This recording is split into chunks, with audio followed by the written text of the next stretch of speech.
Hey y'all, Ryan here at Warmboard. I am on a job site in beautiful North Georgia where we have mountains all around us.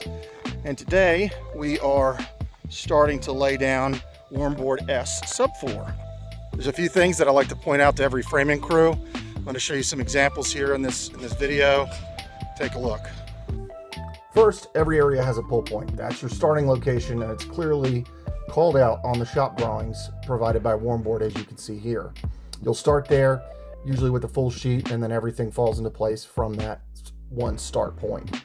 Next, in some cases, you'll need to notch out parts of the tongue when another panel is being seated up next to a turn panel. As you can see here, you'll notch out a small section of the groove so that the panel fits tight over the double tube space. After that, it's really just all standard construction practices, glue and screw, just like any other structural sub 4. With good organization and plans in hand, this entire level was done the very next day. If you have any questions, check out warmboard.com.